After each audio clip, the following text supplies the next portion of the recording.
and welcome again to Inside the Process.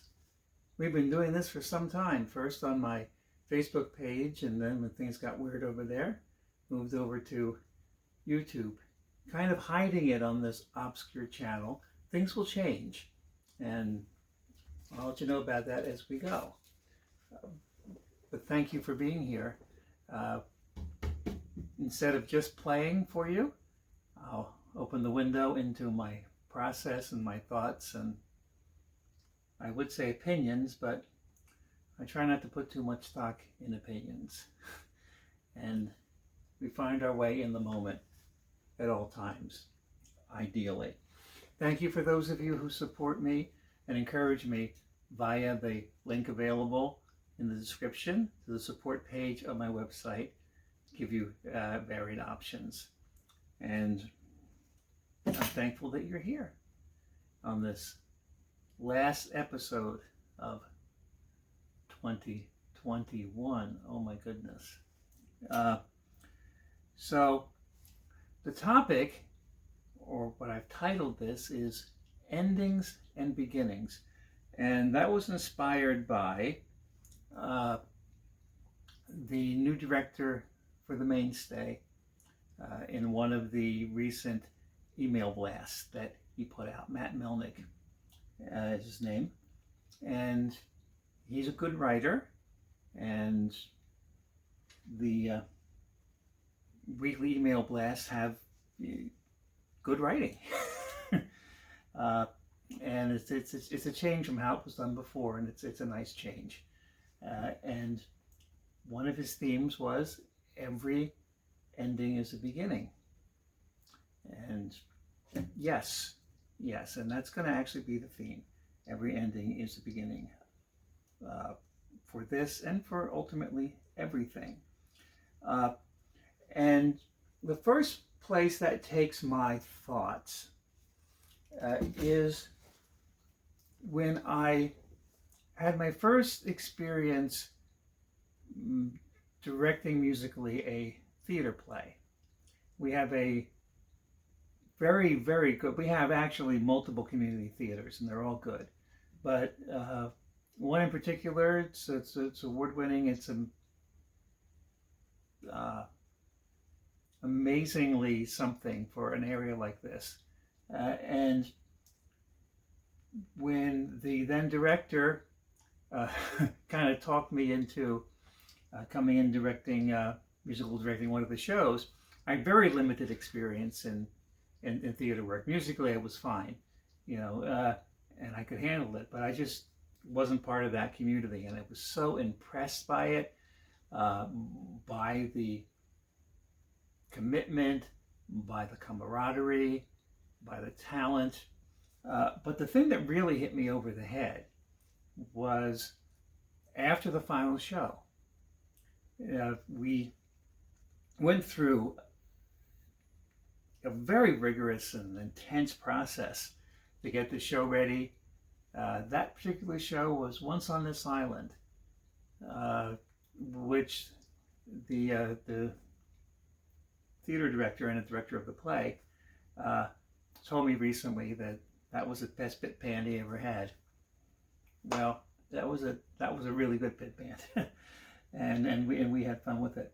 And we got through 3 weekends of shows, 9 shows, and then the last show, boom, and then it hit me as things started to be disassembled, and nothing about Once on This Island, that play that we did, was going to continue again. It was like over. And I had just one of these like Charlie Brown standing on the pitcher's mound with nobody around, moments. It's over. I don't do over. My world doesn't have over. For me, everything is just part of this continuum. And ultimately, you could say that about theater too, but I think that you get what I'm saying. For me, just one thing becomes something else, is connected to the next thing, and in that universe, the theater universe, it's this bubble of a thing, and you live there until it's over. and then you put it on the shelf. Weird. Weird. So this idea of every ending is a beginning. Did I say every ending has a beginning? But that idea of that is kind of tacitly there in everything I think and everything I do, because everything is connected. But yeah, that little theater experience was an eye opener.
Yeah, and of course, if I'm going to play a song coming from the theater, I'm going to play a classic tune, a classic Broadway tune.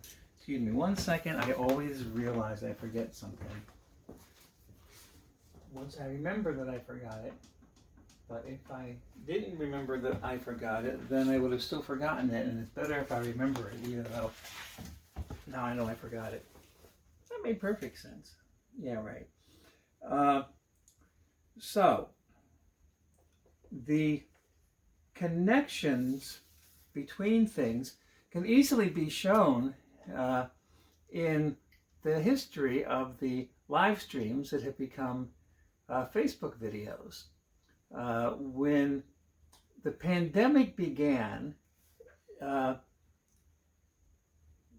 live performance was out, and live streaming, everybody just sort of like didn't know what they were doing and hustled to make it happen. And some people jumped in later, but a lot of people came on board, including myself, pretty early. One of the amazing successes in the jazz world, or the biggest success in the jazz world of live streaming, is Emmett Cohen and his Monday night stream that he started soon after the pandemic began on Facebook, just sticking up his phone and going the first week, and then it just grew and grew and grew, and it's become this kind of major jazz event, and it's still going on. A lot of people have stopped their live streams, but some are still going. This is no longer a live stream just because of, well, one, the issue with Facebook that I had, and two, my internet really doesn't support a quality live stream, so uploading videos gives you a better video. So what happened was soon after the pandemic began, since Monday night programming was a thing at the Mainstay, it was decided to start doing some live streams on Monday night, and I was tasked initially to make that happen. And the concept that I came up with, and those of you who were around for that, remember that, was the DIY, or do-it-yourself cocktail hour for the Mainstay. And that was modeled around the experience I had with a gig some years before called the Piano Bar gig, but it really wasn't a piano bar. It was more like a piano room at an establishment that unfortunately went out of business, JR's Pub in Chestertown. But that piano bar gig became such a thing, and the ending of that actually prompted the beginning of the do-it-yourself cocktail hour. So in that piano room, which was a separate room, they were actually, in addition to the bar area there were 3 separate rooms that things could go on independently. And the one that was like tucked away, you know, kind of in the most cozy and appropriate spot to have a piano, was where there was an upright in the corner. And when I did those gigs, when I was playing, I'd be down there, and the room would comfortably, you know, you could get more in there for sure, but comfortably seated at tables or in, you know, couches or puffy chairs, you know, 20, 25 people in there.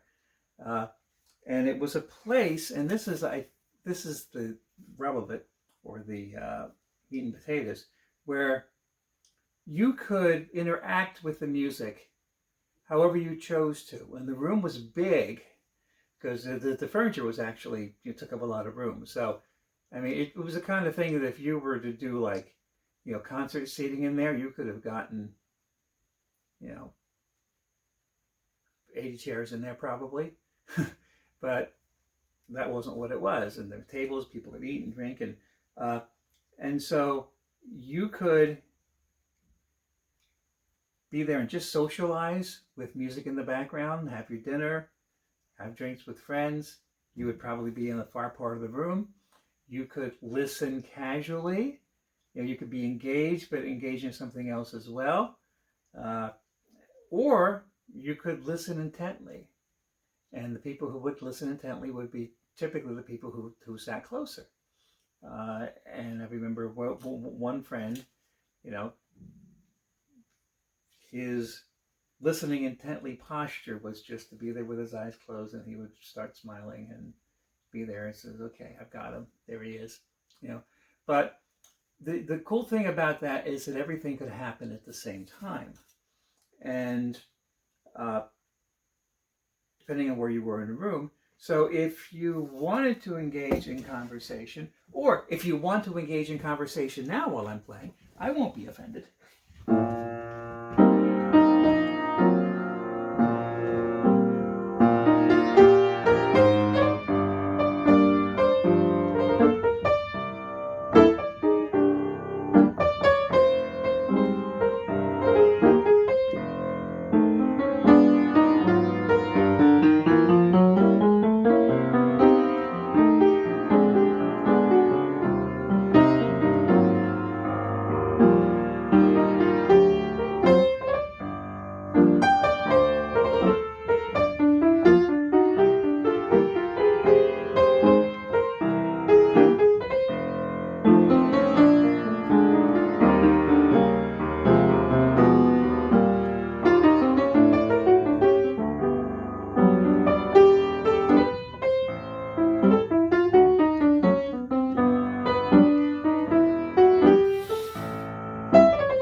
So that piano bar gig became the model for how I would do the do-it-yourself cocktail hour.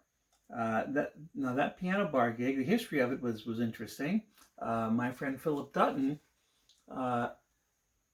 put it together in cooperation with JR, who owned JR's.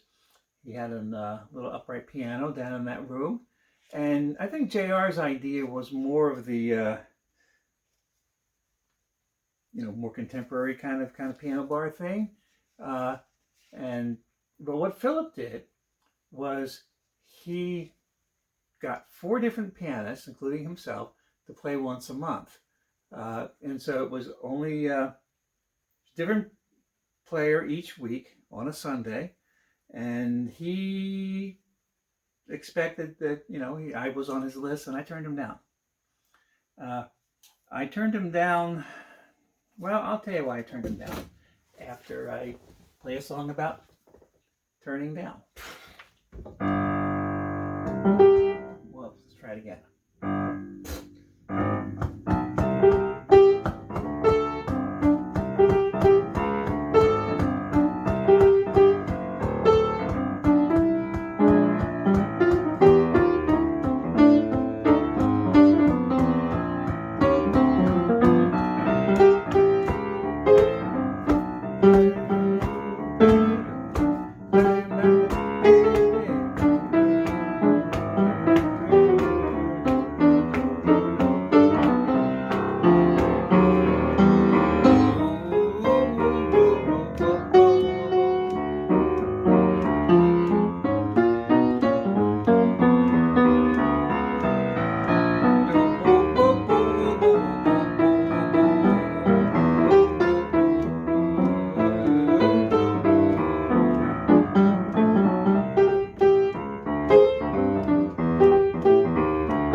I won't dance. Yep. Can't make me. Nope. Ain't gonna do it. And I didn't for a while. And the image that I had of what a piano bar gig would be was that the image that JR had too. It kind of moved away from what he thought it was going to be, but because it was working in the places it worked, he let it happen. And you think, sing me a song, you're Piano Man. I did, when I moved down the Eastern Shore and I was looking for gigs down here, I got a lead to one of the country clubs in one of the towns further down, yacht clubs actually. and they had a piano bar at night, and I did it, and I learned that I wasn't the guy for it. You know, one, I don't have enough of the more contemporary vocabulary, and you know, it's basically about leading sing-alongs, kind of being a karaoke machine for the, you know, people who have their drinks all on the piano or the faux piano, grand piano thing, and all of that. And I just told Philip, no, that's not me.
Where did that come from? Ha! All right.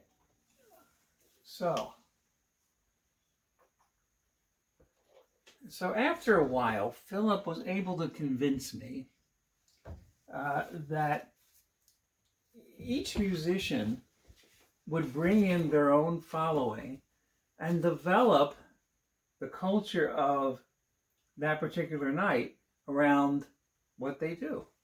And Philip had done that for himself because Philip, his bag, and if you watch inside the process, you saw when I went into his basement, his home, and interviewed him, or actually had a conversation with him. I talked a lot. I wouldn't call it an interview.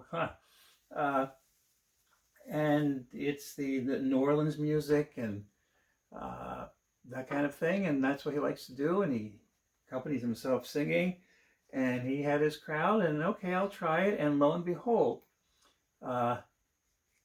it became nothing like a traditional piano bar gig, but it became like the experience that that I mentioned, and it became such a thing. But another aspect of that is the area that I live in, which is, even though it has, you know, a strong arts community, it's a very rural area. And outside of the town of Chestertown, which is where all the art-centric stuff is, or most of it, you know, all the little tiny towns in the rest of the county and the adjacent areas, it's still largely old school rural, especially when we first moved there like 25 years ago or so, maybe a little more. We moved to one of the little towns in Kane County, Maryland. We had come from the north and worked our way down. And there's no reason I guess I couldn't name the town, but I'm not going to. But then somebody said to me, when you move to a small town like that, expect that no one will talk to you for the first year. And I'm like, that's the kind of thing you listen to, and yeah, okay, darn if it wasn't completely true. Now, that wouldn't be true in Chestertown, and might not be true even today in that other town, maybe. But it's rural culture is a from here, come here, distinction. And from here means born here,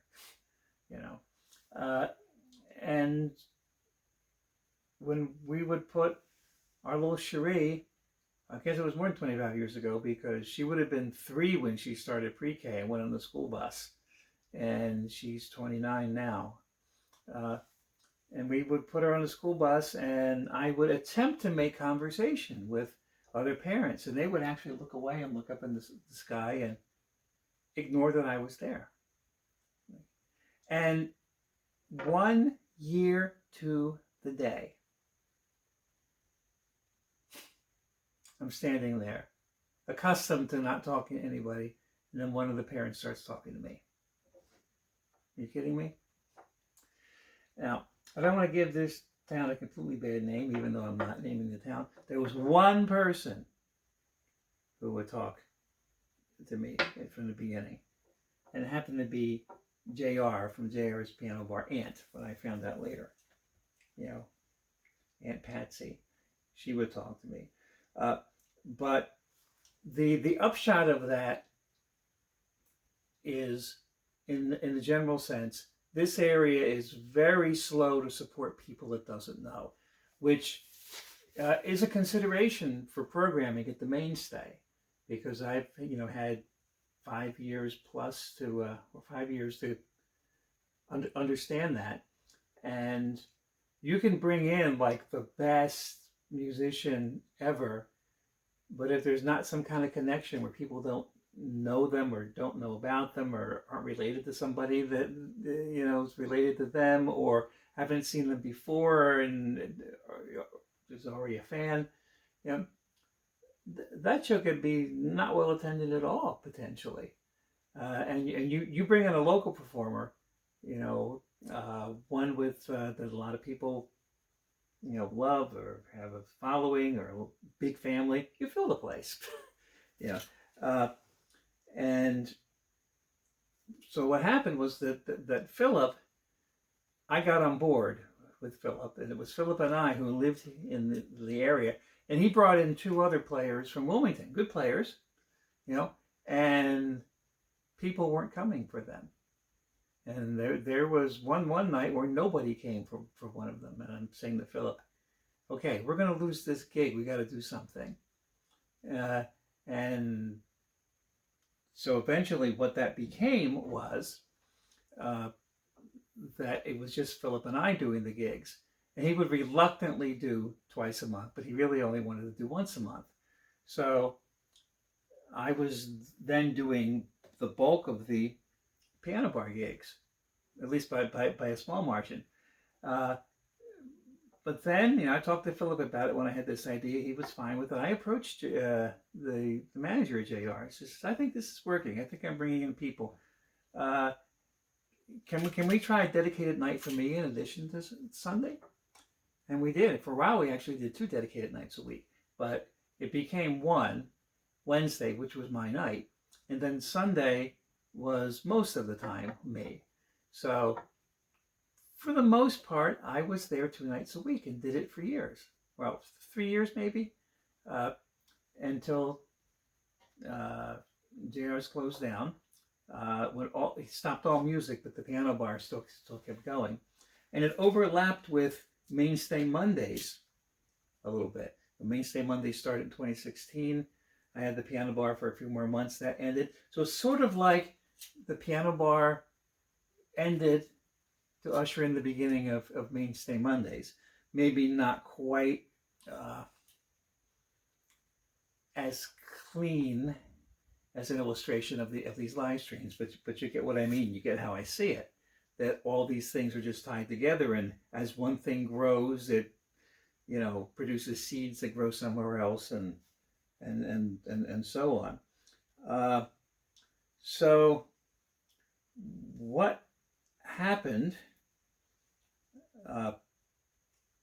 related to now the live streams is when the pandemic began and the live stream started, and I was asked to do a live stream, which was the do-it-yourself cocktail hour. I modeled it after the idea of the community that was established at the piano bar, sort of like a subculture within JR's. It wouldn't have really worked so well if there wasn't a separate room for it, because the other people there who weren't interested in it, or who wanted their party music or whatever, they had other places to be. And the people who wanted to be there, because you actually had the purpose to be there, because you might not even know that room was there, and you came, people who came for it came for that, and everything was just there for it to be its own community, which the Mainstay absolutely is. And Mainstay Mondays were a sub-community within the Mainstay. So it's like, okay, we're going to do this the same way, and we're going to play the music so that people can be engaged and listen intently, or they can have it underneath what they're doing. And I was very gratified to discover that after a couple of weeks, in the comments, people who had gone to the piano bar and wished it could so happen, but there was no place to do it, were saying, the piano bar is back. Yes. And so, in that case, the ending of something became the beginning of something, like a few years later. Why not? Everything is connected. So the piano bar community, the Mainstay community, the Mainstay Monday community. So after a while of doing the do-it-yourself cocktail hour live stream, there was some clamor from the not piano bar crowd that I do something more interactive. And I understood that. And so I started a live stream called Pandemic Piano. And it was modeled after being, quarantined at home with my piano. And the very first one that I did was about understanding the pandemic as a sabbatical, and I had all this time at the piano, and so I was talking about the things I was working on, the things I was practicing, and the new things I was trying. I embarrassed myself horribly. I do wish some of those live streams for the Mainstay could go away. But it just went on from there, and started talking about the mechanics and styles and approaches, which became, when it ended on the Mainstay page, Inside the Process. So Inside the Process is the continuation of what was on the Mainstay page, Pandemic Piano. I think I should probably say something here. It's not in my notes, and it's probably a poor place to insert it, but I know not everybody who watches these live streams lives here. I have friends, especially now that I'm on YouTube, and they're not live streams actually, but they're videos each week. And I've had people that I've been connected with on YouTube for many years who are now discovering these videos. The Mainstay, if you're not aware of it, is a very unique and wonderful performance venue in the very unlikely town of Rock Hall, Maryland. that's a town you really can't get to easily except by boat. Well, I won't say easily. You can get there. It's just not close to anything, and it's kind of an inconvenient drive. But a lot of people come, and the the room is sought after by performers, not just locally and regionally, but nationally and around the world. Everyone loves to play the mainstay, and I just had the completely improbable, but another story could be told about exactly the same every ending as the beginning. A circumstance that offered me the chance to do something that no one would have thought of at the mainstay, which is to have a regular host doing a regular series, which was initially conceived as part of the, not part, as a separate thing in addition to what they call the headline shows on the weekend. But it kind of all became one thing, and instead of the mainstay saying we put on 50 shows a year, which is like one a weekend, it became we put on 100 shows a year. Now that's going to change next year as Mainstay Monday has ended, and I'm getting a new series on the first Fridays of the month, and he's going back to a 50. The new director, Matt, is going back to a 50 show a year format, but I'm going to have 12 of them, or 11 of them, because we're starting in February. But and I'm going to talk in future streams about a lot of the things I've learned from the Mainstay Monday shows and what we were able to accomplish, and it's a really cool thing. So when the Mainstay streams ended, they continued on my Facebook page, and then eventually as YouTube videos. Pandemic Piano became inside the process, and the Do-It-Yourself Cocktail Hour became rebranded, but it did it the same way, and it's the Escape from Home Piano Hour. And those of you on my Facebook page will remember that. And then when it was not so much about about being stuck at home anymore, like you could escape from home by actually going out in your car and driving someplace, eventually, right? And rebranded it again as Piano for My Friends. But everything's just a continuation of all of that. So speaking of the Escape from Home Piano Hour, what I did, because for somebody whose life in his head and in his external world is an absolute clutter fest, there's also a pretty intense organizational scheme. There kind of has to be because of all of the information and detail that I can't retain unless it's recorded in some way. And that's all of these folders, and I've moved a lot of them. But when I was doing regular Mainstay Mondays, this was full. These were like the active shows I was pursuing for Mainstay. These were things that were, semi-active, and I have many, many more file folders over there. And every live stream I've done, I have notes for and tunes I did and everything. So I pulled out the first Escape from Home notes here. So I know what tunes I did, and I didn't actually study this. I just pulled it out, and I'm going to put it in front of me, and I'm going to just do a little, Escape from Home, Piano for My Friends, JR's Piano Bar, little thing for a few minutes, and put some tunes together, and let's just see what happens.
So that Escape from Home piano hour became Piano for My Friends, which is going to continue next year as it's been going Wednesday nights on my Joe Holt's Notes YouTube channel. And now Inside the Process will be rebranded to The View from the Piano Bench. It's going to be a little different. And full disclosure, I'm not 1,000% committed to the title yet. I think I'm going with it. But you're not going to see Inside the Process after tonight. And you're also not going to see it on this YouTube channel. I'm going to move it over to my Joe Holt's Notes, my main YouTube channel. And a little bigger audience over there.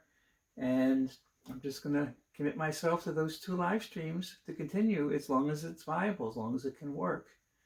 And it's challenging now, but you know, I want to keep it going like others have kept their live streams going. And frankly, we don't know what the state of the ongoing pandemic is going to be. You know, I wouldn't expect we're going to be locked down again, but it's not out of the question. So I'm keeping this in place, and I really appreciate you being here.